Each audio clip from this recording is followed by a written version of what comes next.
akan menjelaskan apa itu sistem komunikasi pada tingkat sel.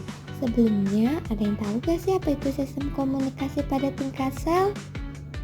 Gak ada yang tahu ya? Ayo ikuti aku apa itu sistem komunikasi tingkat sel dan ada apa aja sih?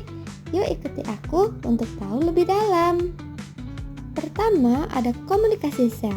Komunikasi sel adalah hubungan antar sel yang diselenggarakan oleh caraka, messenger atau sinyal, baik dengan cara berjalan dari suatu sel ke sel lainnya, maupun kontak langsung sel dengan matriks ekstrasel. Lalu ada transduksi sinyal pada tingkat sel, yaitu proses perubahan sinyal kimia, caraka, atau messenger saat berikatan pada reseptor menjadi suatu respon intrasel. Dari tadi kita ngomongin caraka, apa sih Kak caraka? Caraka kimia atau chemical messenger disebut juga dengan molekul sinyal atau signaling molecules yang menyampaikan pesan antar sel. Diseksikan oleh sel sebagai respon terhadap stimulus yang spesifik dan kemudian berjalan ke sel target, di mana mereka dapat berikatan ke reseptor spesifik untuk membangkitkan suatu respon.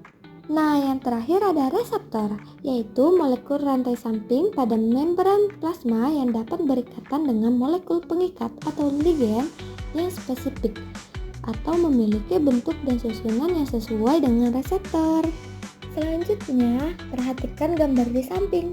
Gambar pada slide ini menampilkan overview atau gambaran umum jalur sinyal dari molekul sinyal sampai menghasilkan respon pada sel.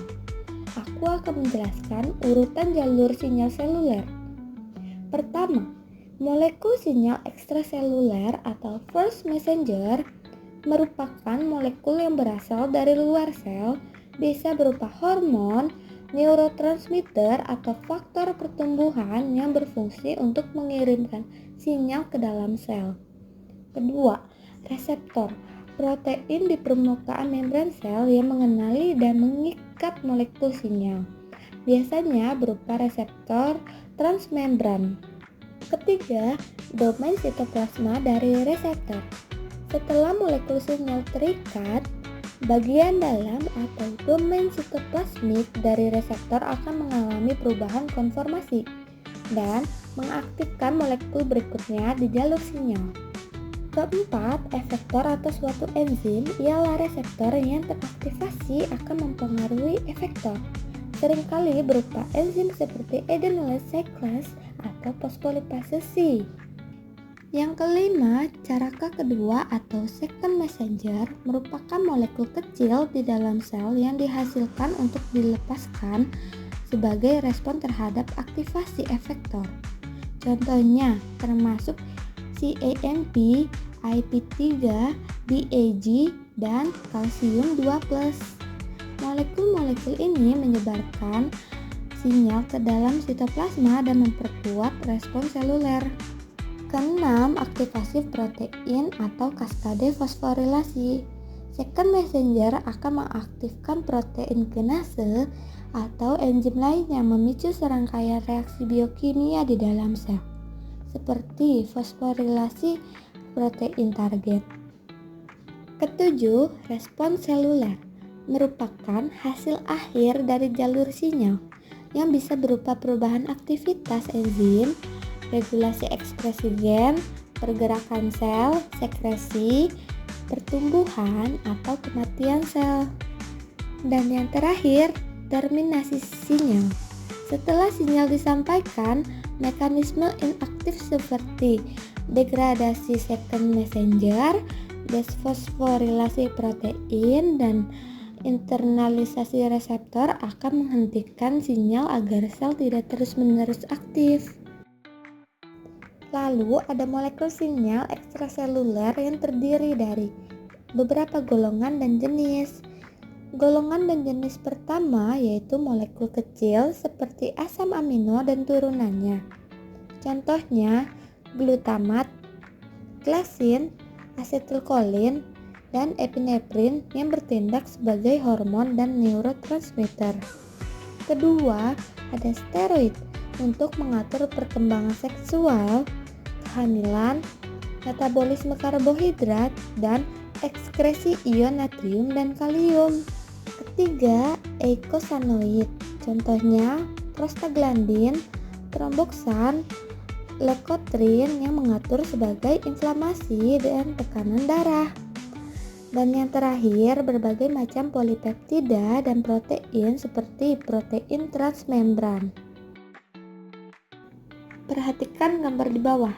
Gambar tersebut menunjukkan mekanisme kerja neurotransmitter asetilkolin pada 3 jenis sel berbeda. Dan bagaimana respons sel terhadap asetilkolin bisa berbeda-beda tergantung jenis sel dan reseptor yang digunakan. Berikut beberapa penjelasan untuk tiap bagian gambar. Gambar A, yaitu sel otot jantung atau heart muscle cell. Asetilkolin atau bulatan merah dilepaskan dan berikatan dengan reseptor pada membran sel otot jantung. Efeknya adalah penurunan laju dan kekuatan kontraksi jantung. Hal ini terjadi karena reseptor asetilkolin di jantung adalah tipe muskarinik yang memicu efek inhibisi. Gambar B yaitu kelenjar ludah atau Schlegel cell. Asetilkolin berikatan dengan reseptor protein di kelenjar ludah. Hasilnya adalah sekresi cairan atau enzim oleh kelenjar yang tampak seperti butiran dilepaskan dari sel. Ini juga melalui reseptor musikarinik, tapi efeknya adalah aktivasi sekresi. Gambar C, yaitu sel otot rangka atau skeletal muscle cell. Asetilkolin berikatan dengan reseptor pada membran sel otot rangka, menyebabkan kontraksi otot. Reseptornya adalah tipe nikotinik yang merespon dengan aktivasi langsung kontak otot. Selanjutnya, gambar pada slide ini menjelaskan bahwa respons sel tergantung pada kombinasi molekul sinyal yang diterimanya. Artinya, jenis dan jumlah sinyal yang diterima oleh suatu sel akan menentukan tindakan apa yang akan dilakukan sel tersebut. Pada gambar pertama, sel menerima sinyal tertentu dan bertahan hidup atau survive. Jika sel hanya menerima sinyal yang mendukung kelangsungan hidup, maka sel itu tidak akan mati, tapi juga tidak akan berkembang atau berubah. Gambar kedua, sel menerima sinyal untuk membelah atau divide. Jika sel menerima sinyal tambahan khusus yang merangsang pembelahan, maka sel akan membelah diri atau reproduksi sel. Gambar ketiga, sel menerima sinyal untuk berdiferensiasi atau differentiate. Jika sel menerima kombinasi sinyal berbeda yang memicu diferensiasi, maka sel akan berubah menjadi tipe sel tertentu. Misalnya, menjadi sel otot, sel saraf, dan lain-lain. Nah, dari tadi kita kan ngomongin sel yang menerima sinyal. Bagaimana sih jika sel tidak menerima sinyal sama sekali? Maka sel akan mengalami kematian atau apoptosis karena sel memerlukan sinyal untuk bertahan hidup. Selanjutnya kita akan membahas tentang transduksi sinyal pada tingkat sel. Nah, transduksi sinyal ini adalah proses penyampaian pesan dari luar sel ke dalam sel supaya sel bisa memberikan respon yang sesuai. Di sini ada 2 jenis reseptor yang terlibat, yaitu yang pertama ada reseptor permukaan sel. Reseptor ini ada di bagian luar atau permukaan sel. Tugasnya adalah menangkap sinyal dari luar yang nggak bisa langsung masuk ke dalam sel. Nah, reseptor permukaan ini dibagi menjadi 3. Yang pertama, ion channel linked reseptor. Ini bekerja kayak pintu ion. Jadi kalau ada sinyal yang menempel, pintunya bakal buka atau ketutup, biar ion bisa masuk atau keluar sel. Yang kedua, itu ada G protein linked reseptor. Nah, kalau yang ini tugasnya mengaktifkan protein G yang nanti bakal teruskan sinyal ke bagian dalam sel. Yang ketiga, itu ada enzim linked reseptor. Reseptor ini langsung mengaktifkan enzim di dalam sel buat memulai reaksi tertentu. Nah, yang kedua ada reseptor intraseluler. Kalau reseptor ini letaknya di dalam sel, bisa di sitoplasma atau di inti sel. Tapi reseptor ini cuma bisa menerima sinyal yang bisa menembus membran sel. Contohnya kayak hormon steroid. Selanjutnya, kita masuk ke materi reseptor permukaan sel. Nah, reseptor permukaan sel ini adalah protein yang terletak di membran plasma dan memiliki extracellular binding domain untuk mengikat molekul sinyal dari luar sel. Selanjutnya, saat molekul sinyal menempel, reseptor mengalami perubahan bentuk. Lalu, perubahan ini mengaktifkan sinyal di dalam sel tanpa molekul sinyal itu sendiri masuk ke dalam sel. Nah, contohnya reseptor insulin yang membantu mengatur kadar gula darah. Dengan demikian, reseptor permukaan sel berperan penting dalam menerima dan merespon sinyal dari lingkungan luar tersebut. Selanjutnya, masuk ke materi reseptor yang mengikat ion kanal, atau yang disebut dengan iontropik reseptor. Nah, iontropik reseptor adalah reseptor yang bekerja langsung sebagai saluran ion. Ketika sinyal atau ligen berikatan dengan reseptor ini, maka reseptor langsung membuka atau menutup saluran ion pada membran sel. Prosesnya, yang pertama, sinyal atau ligen yang berikatan dengan reseptor, lalu ion mulai terbuka. Setelah itu, ion dapat masuk atau keluar sel melalui kanal yang terbuka.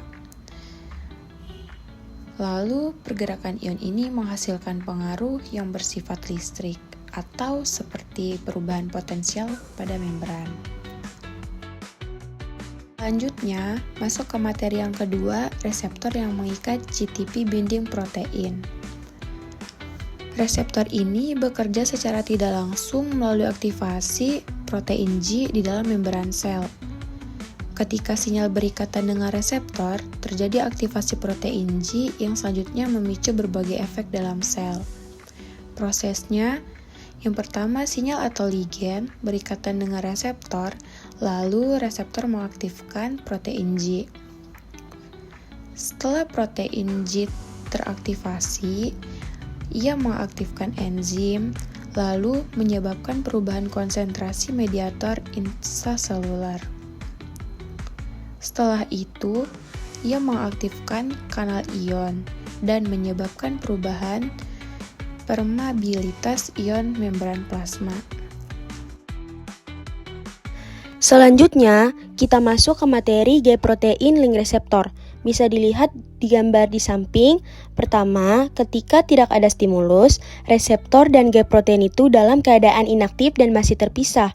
Lalu, ketika sinyal dari luar sel atau sinyal ekstraseluler menempel pada reseptor, itu memicu perubahan bentuk atau konformasi pada reseptor. Nah, di sini G-protein mulai terikat ke reseptor. Selanjutnya, terjadi perubahan pada subunit alfa yang menyebabkan GDP diganti oleh GTP.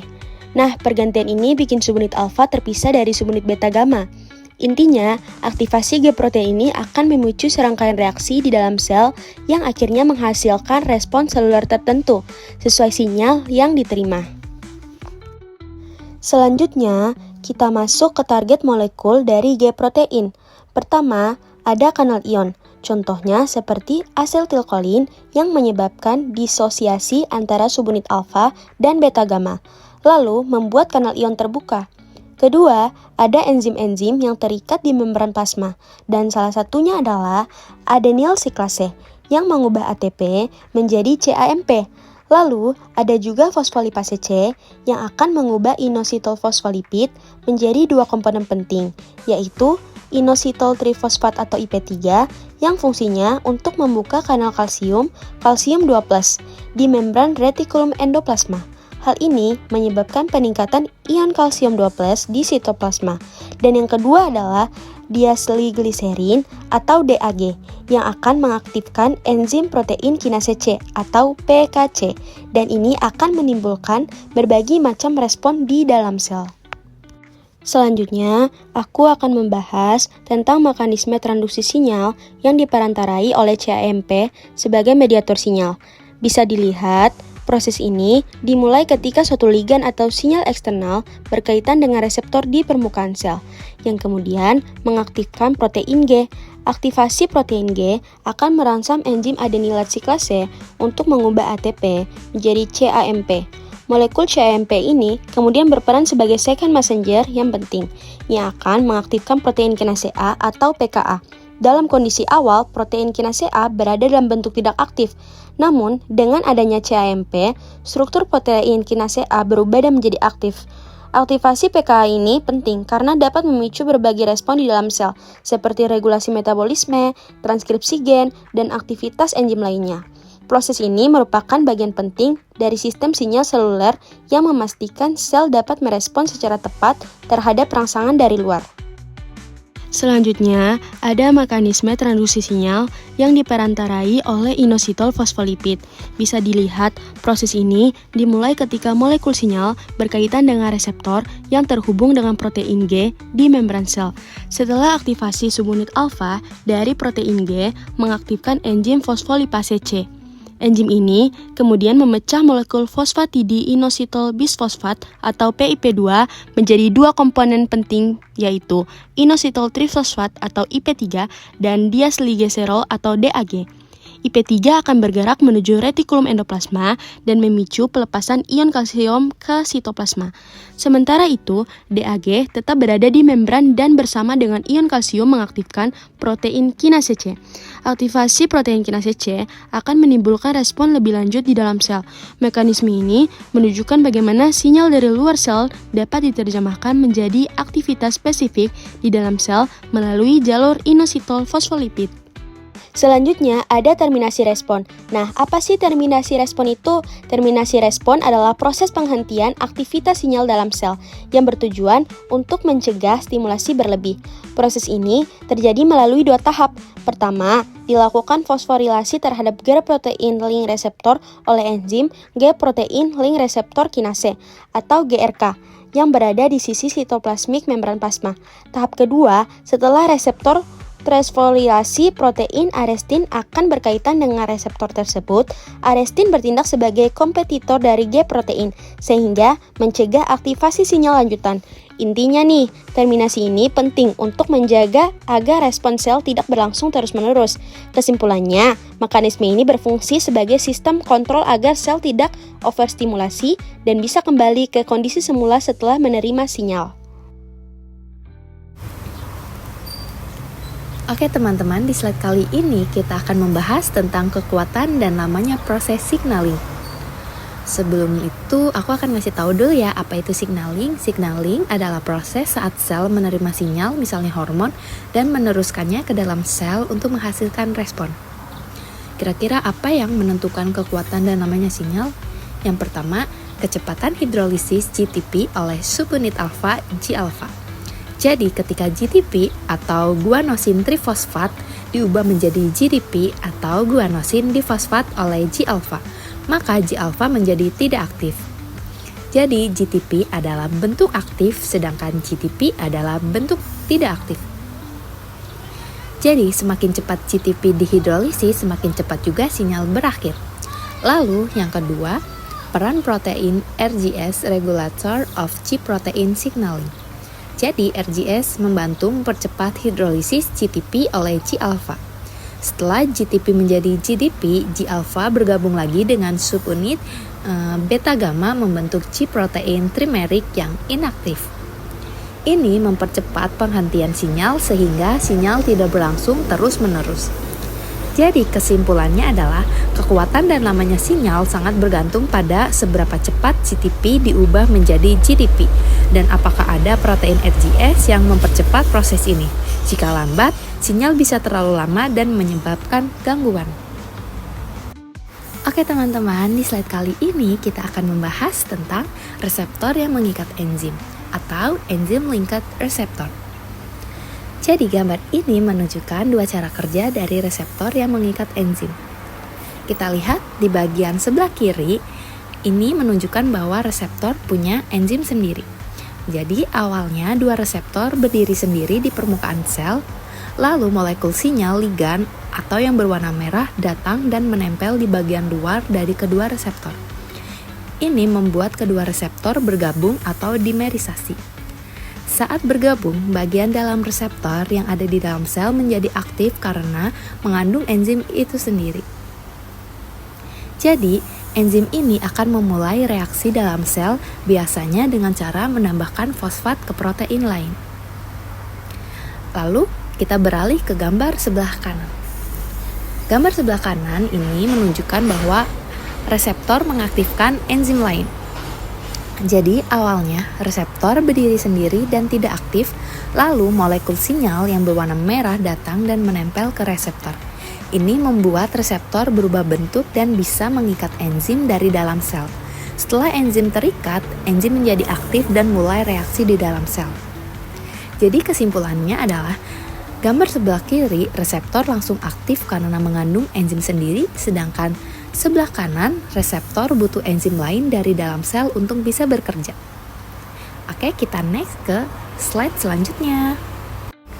Selanjutnya kita akan membahas tentang signaling melalui enzim linked receptor.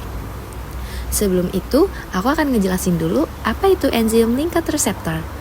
Jadi, ini adalah jenis reseptor penerimaan sinyal yang ada di permukaan sel.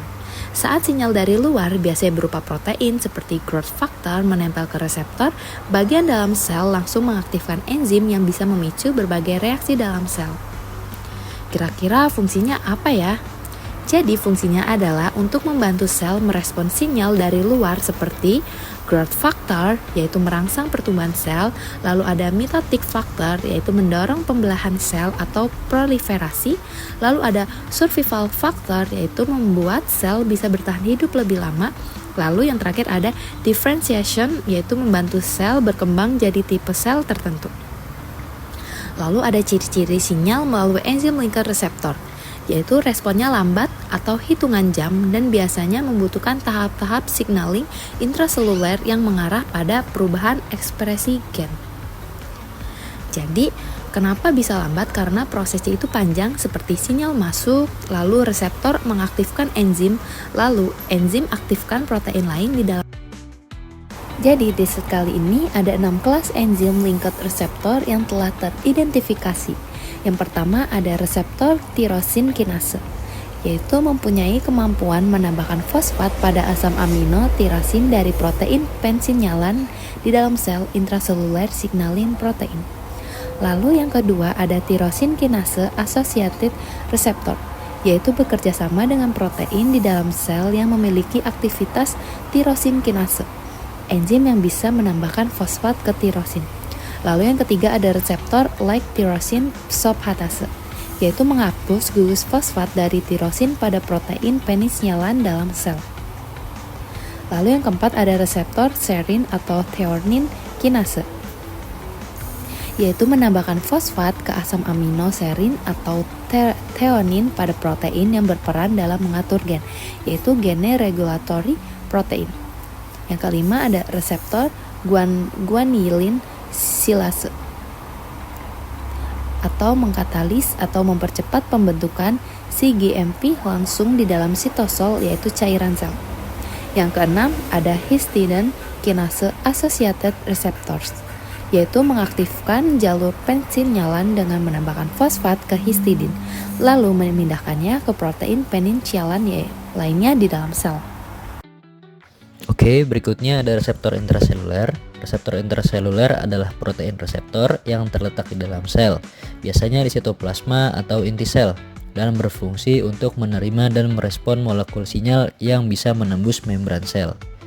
Reseptor ini dapat mengikat molekul sinyal atau hormon steroid, semisal hormon ligan, hormon tiroid, vitamin D, dan retinoid. Nah, salah satu contoh reseptor intraseluler adalah reseptor estrogen atau yang disingkat dengan IR. Pada saat hormon estrogen kurang, maka reseptor estrogen ini banyak ditemukan di dalam sitosol. Lalu ketika hormon berkaitan dengan reseptor, hormon ini dapat memicu serangkaian sinyal atau dimersi reseptor sehingga reseptor dapat masuk ke inti sel atau nukleus dari sitosol.